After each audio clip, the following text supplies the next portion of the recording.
Okay, so the last time we were together, we were working on the teacher class. And in the teacher class, we wrote the add student method. But let's take a second to step back and look at where we're at right now. Okay, so we've been doing a lot of work in classes. And here's the way I kind of want you to visualize it. We talked a little bit about visualizing this last time. When you think of a class, okay, and you know it consists of properties and methods, if we draw it just like this, is just the word person with a box around it, we have a couple questions that we need to figure out. Where are the properties and methods? Like, how do I know what they are? And is this class going to be communicating with other classes? Okay, so if we look at it this way now, okay, so now we can see that there are properties and methods in each class. We don't know what they are, but we can see that, yes, a class has properties and methods. And we see that these three classes are in some ways communicating with each other. And by communicating, I mean they're sending data back and forth. But which form of communication is this? We know about things like inheritance, and we know about things like association. Are these classes just associating with each other, or are they inheriting from one another? The diagram doesn't really make that clear. So let's try and answer a couple of those questions. What if we used a system, a guide, where the type of arrow we used determines the relationship? So if we use a hollow arrowhead with a straight line, that'll be the is-a relationship, or the inheritance. And if we use a dotted line with a filled arrowhead, that'll be a has-a, or an association relationship. So from this diagram, we can see a student is a person, a teacher is a person, and a teacher has a student associated with it. We're also going to use lines to separate the name of the class with the properties and methods. Okay, so if I apply this idea, this would be the diagram I have. Now I can see each class and the way they communicate with one another, and I have a list of the properties. So student has one property, person has three, teacher has three, and I see the methods that I'm going to be writing. But I still now have new questions. If I look at just the properties, what data type are these properties? Are they strings, integers, etc.? What parameters would the methods need? Do they have any parameters, no parameters, etc.? And finally, like, do these methods return anything? Are they void methods, or do they have a return value? And is there an encapsulation level for each of these properties and methods? Are they private methods? Are they public properties? Or do we use the new thing we learned, protected, as part of these? So that's what we talk about when we talk about the level of encapsulation. So these are the new questions that we can answer. Now, what we could then do is this diagram becomes something that has been already created. As I mentioned maybe last time, this is called a UML diagram. Okay? And the basics of this diagram are that it can be simple or it can go more complex. So you can see from this that by putting a plus sign, a minus sign, or a pound sign, now known as a hashtag, in front of the properties and methods, it determines whether it's public, private, or protected. We can also use a colon to determine what data type it is. We can also use the round brackets to indicate that the method is there and that it could have parameters, which could then use a colon to determine the data type. And then we could use a colon at the end of that and determine the return type. Keeping that in mind with the different types of arrows that we've used, this gives us the ability to visualize how our classes will be created. Okay? Obviously, this level of complexity would not be something you would need to do necessarily for all your programming problems. But if we did, this would be the diagram we have so far. Here we can see the relationship between person, student, and teacher, including all the properties and methods, and it allows us to visualize how this could go.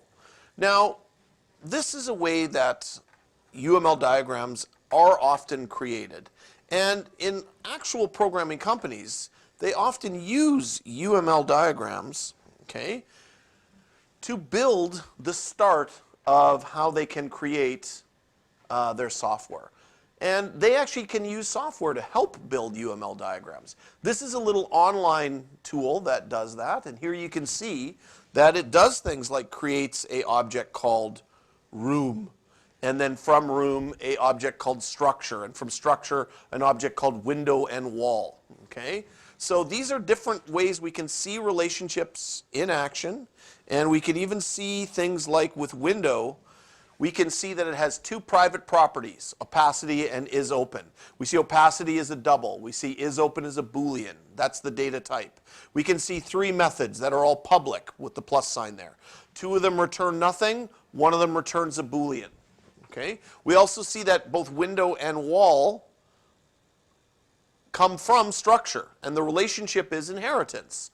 That a window is a structure and a wall is a structure. Now again, this is just an example of how this little tool could be used to build a UML diagram. So I just wanted to mention that UML diagrams are a little bit more of an advanced way to look at classes. So that we have that in mind. We were working on our teacher class, and we were writing and finishing the toString method. So this was tested in advanced classes when we created a teacher, added a student, and then outputted the teacher, which calls the toString method. So if I run this, you can see we have our teacher, Teachy McTeacherson, and has one student, student 0, student McStudentson, who's 16 and is a male. So that worked nicely. That worked nicely to output each student as it loops through this array of all the students. Now let's just take a second. We'll go to the student class. And we know that when teacher runs, it runs the toString method of the student class. So if we go down there, you can see there's the student. Oh, okay. One of the pieces of information that seems to be missing, though, is the student number. So let's add that in there. Let's add in between here the student number. Because the student number is part of the student, right? That's something that's included with the student. So now I can have the student number plus maybe just a little separator and maybe another colon plus their information. So now when I run this, so now it has that this is student 0, but their actual student number is 0001, so that it includes that with the information. Okay, that's nice. So let's go back to teacher. Now we have two more methods that we want to look at, equals and clone. Equals allows us to compare two teachers to see if they're in fact equal. And this is a deep question. How do I compare two teachers? Well, we know a teacher is a person. So maybe we should start there. How do we compare two people to see if they're equal? Right now, we have no way to do that. Well, we don't have a good way to do it anyways. So let's write a method in the person class that determines if two people are equal. So here's the first thing that we start with. We start with the fact that the equals method accepts an object. Well, okay, I can't work with that. So the first thing we're going to do is create a person. Person. And remember, we are currently in the person class.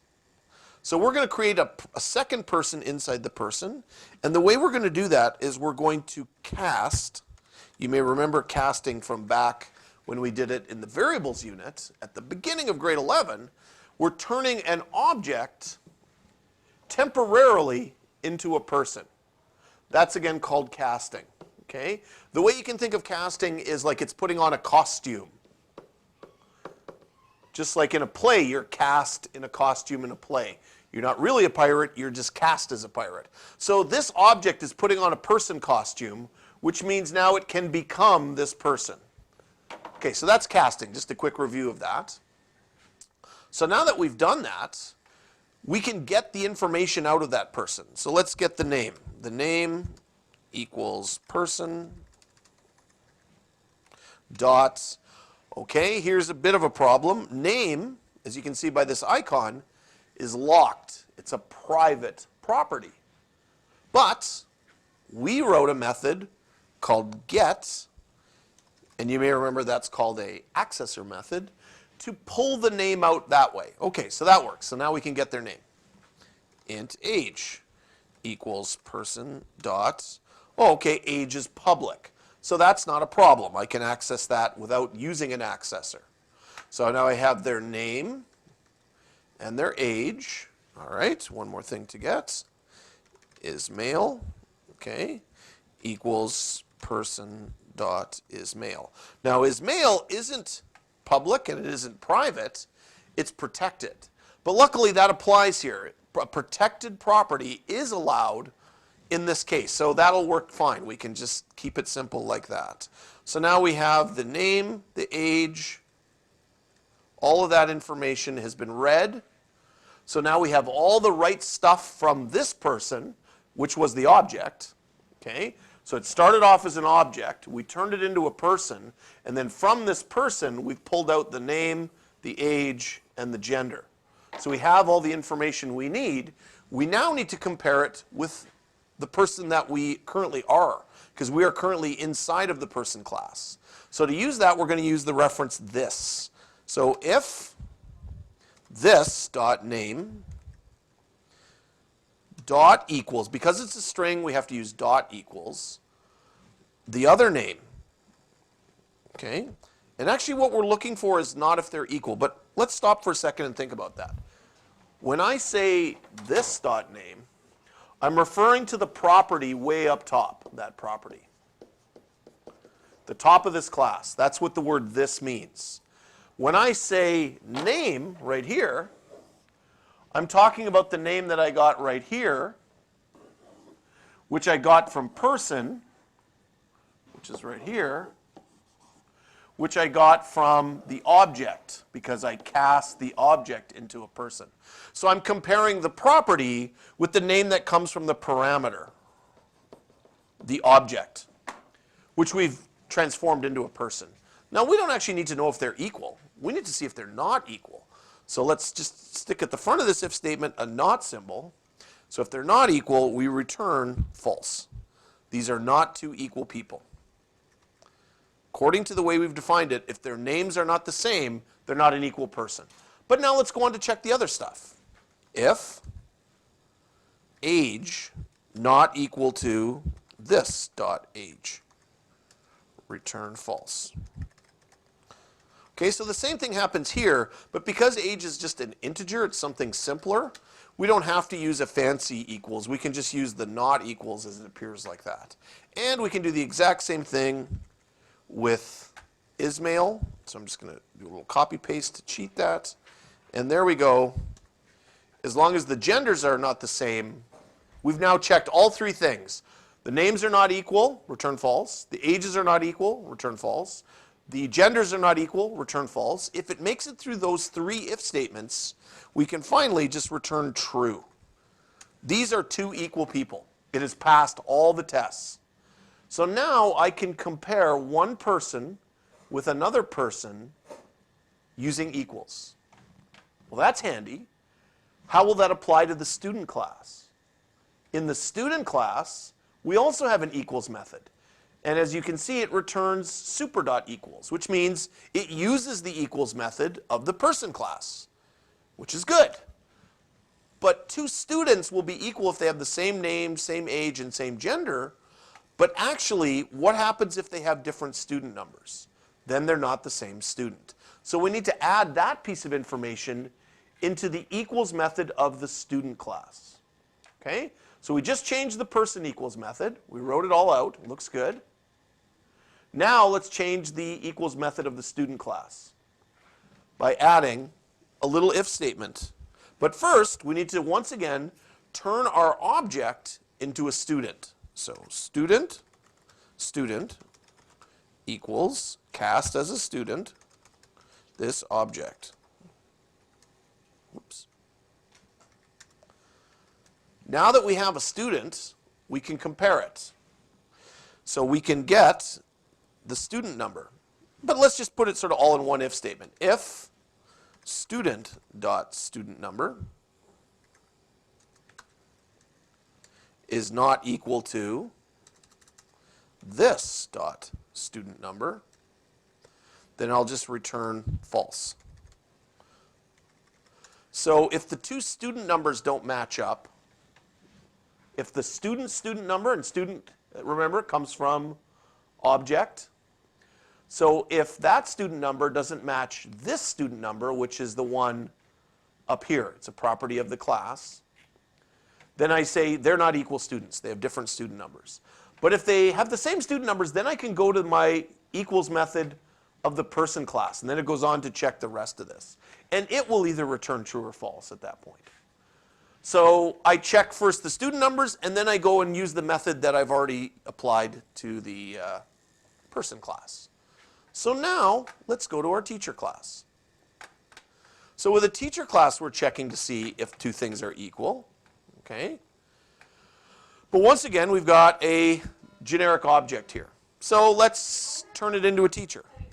Teacher, teacher equals teacher object. Okay. So now we have a teacher, which we turned into a teacher from this object by casting it. Okay. So that's pretty good. That'll allow us to check it. But the other thing we need to do is we have to check to see if these two teachers are the same person. If they have different names and different ages, well, then they're not. So let's just take care of that first. If not equal super dot equals this teacher, then we'll just return false. Why can't I spell false today? Okay. So we'll forget this line for a second. We'll delete that. So this right here checks to see if the superclass, and remember the superclass is person. So I'm checking to see, I'm calling the equals method of person, which as we know checks the name and the age and everything else. It checks all that. And I compare it to the teacher. Teacher comes from the object. So it comes from the parameter. Okay? Super comes from this thing, which is a person. That's why it works. Because the teacher is a person. So that's how it can use the superclass person. Okay, so that will work. That will check to see if the two teachers are the same in terms of name, age, everything else.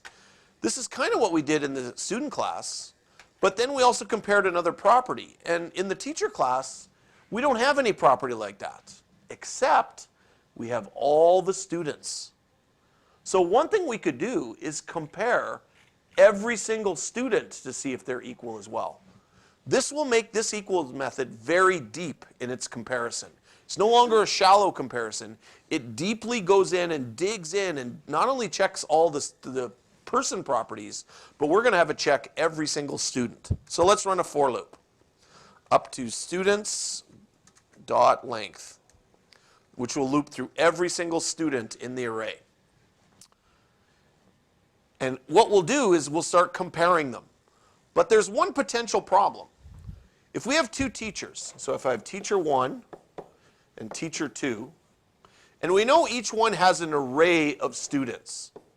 It's actually 100 different students. 99. And then teacher 2 also has an array of students. Okay? And it's possible that teacher 1 has a student at spot 0. And teacher 2 has a student at spot 0. And let's say they're the same student. Okay? Let's say teacher 1 has a student at spot 1, and teacher 2 has the same student at spot 2.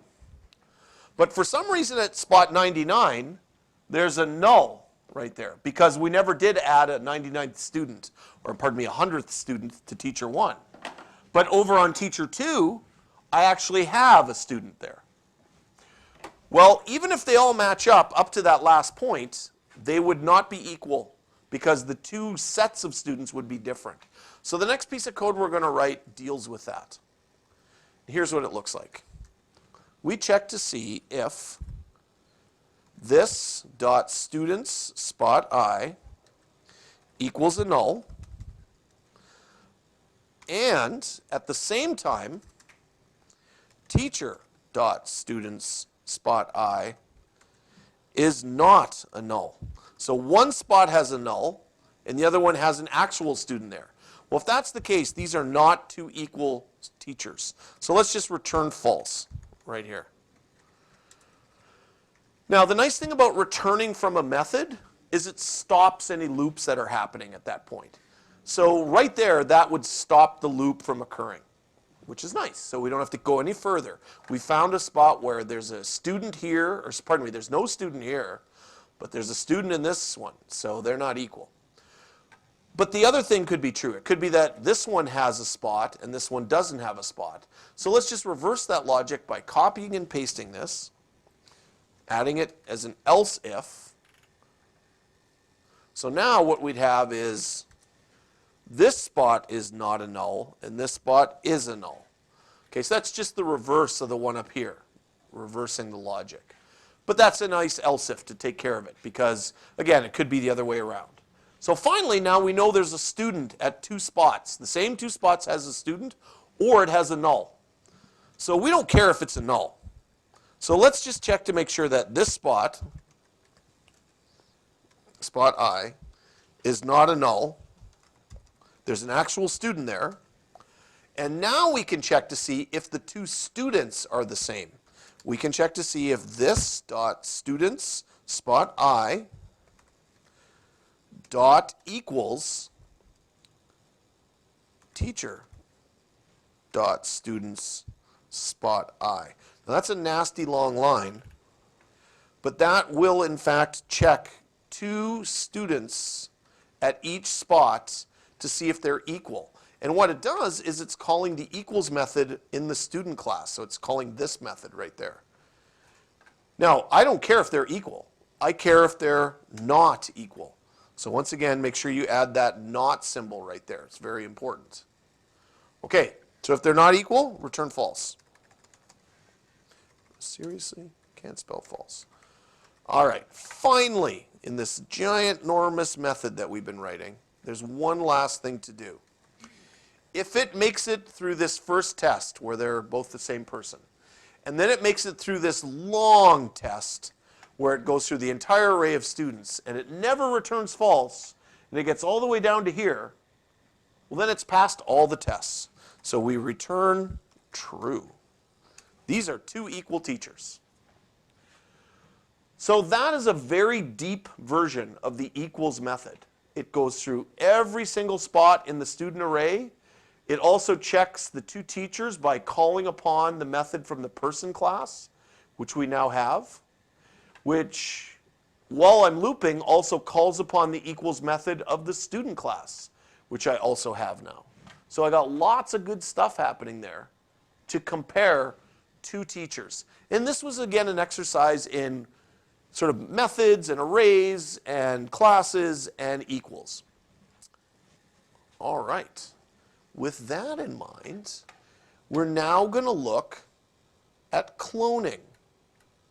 Okay? So we know with cloning that right now our clone method for the teacher class just says to clone a teacher, return this teacher. And if we go to our student class, it's the same. To clone a student, return the student. We didn't even bother writing a cloning method in our person class. We just never bothered. Let's start at the student level. How do I clone a student? Well, to clone a student, I have to create a brand new student. Otherwise, I'm not going to use up new memory. So let's start by doing that. Let's make a student equals a new student. And remember, whenever you see the keyword new, the keyword new is a very important keyword because that implies that new memory is being used. Not the old memory. It's actually using up new memory to create this. Okay, so that's important. At the end of this method, we'll now be returning this new student.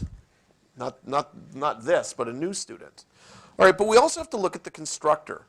And with our student, we can't just make a blank student. We have to give it a name, and we have to give it a student number. Oh, okay. So we need those two things first. We need a name and a student number. So let's back up a little bit here. Let's make a name, and let's make a student number. But where are they coming from? Where does name come from? Well, it comes from the current teacher or current student we're in.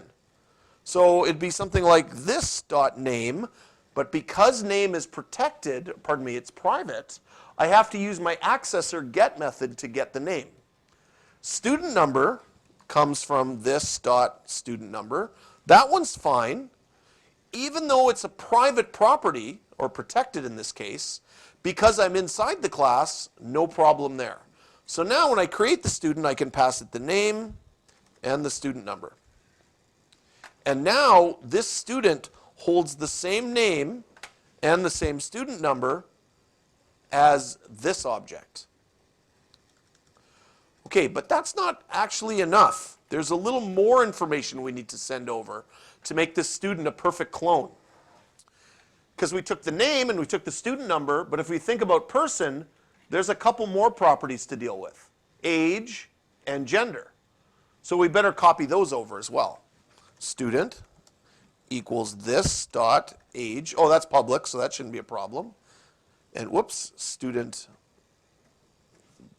dot age and student dot ismail equals this dot ismail.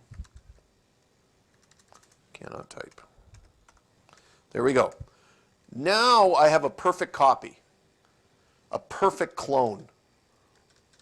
One student and another student are properly cloned now. By cloning the student number, the age, the gender, all of that, I have now a perfect clone. Okay, so now I can clone a student. Let's go and clone a teacher. We'll do the same idea. Teacher, teacher equals new teacher. Oops. Teacher, teacher. Okay, the teacher class requires us to give it a name. So we can skip a step here and just say this dot get. That works. We get the name from the current object, and we set the name, or we access the current one, and mutate the new one. The teacher will now be returned. Now it's a deeper clone. Now it's copied the name, we got to do the other things. So teacher.age equals this dot age. Okay, teacher.ismail equals this dot ismail. Okay, that worked. That's no problem there. So now I have a perfect clone. I've got the name, age, gender. There's no student number with a teacher. But we could actually go a little bit deeper. What if we actually cloned every single student as well as cloning the teacher? Well, you knew that I was going to do that. Let's do it. Let's run a for loop through students.length like we did before. Okay, now we don't need to clone it if it's a null spot. So if students spot I is not equal to null, so there's an actual student there, then I can go to my new teacher and add that student. But let's make the student first. Student equals, well, I get it from students spot I, but I'm going to go one step further. I'm going to actually make a clone of that student. So I'm going to bring up new memory by cloning the student, and then I go to my teacher dot add student, and I add that student. This now is a deep clone of the teacher as well, because it now not only replicates all the data from the person class, but it also goes through all the students one by one, and as long as it's not a null, creates a student by cloning the student and then adding that student into the new teacher. And finally, I just return it. All right. Let's put this code to the test. Teacher. Teacher2. I'm going to make a second teacher equals teacher.clone. We've now cloned the first teacher into a second teacher. Let's output it. Sout teacher2. Oops. So we just outputted teacher1. Now we're outputting teacher2. These two outputs should be the same if the clone is perfect. So here's the first teacher being outputted. Here's the second teacher being outputted, and yes, they're perfect clones. We can also test that they're perfect clones with our equals method. If teacher dot equals teacher2, if they're equal, let's S out that they are equal teachers. Else, they're not equal teachers. Okay, so what should happen is it should output that they're equal because they're perfect clones. Let's see. They're equal teachers. That's good. But now let's make a change. Let's take teacher 2 and let's add another student. Now we don't have another student, so let's just temporarily make one right inside this parameter here. A new student. Whoops. The name of this new student will be, let's make it like how about Stu Dent. That's the student's name. And the second parameter was their student number. So student will be student number 101. Okay? So this is now a new student being added to teacher 2.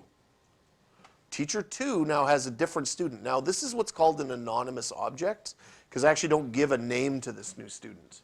But anyways, let's output teacher 2 now, after we've added this new student. So now you can see Teachy McTeacherson, the clone, has a different student than the other teacher. They only have one student, but this teacher has 2 students. Okay, so they should no longer be equal. So let's test that by repeating this if statement after I've added the new student. So now it's going to compare teacher and teacher 2. They shouldn't be equal anymore because they have different students. And sure enough, they are no longer equal teachers. They were equal, and now they're not.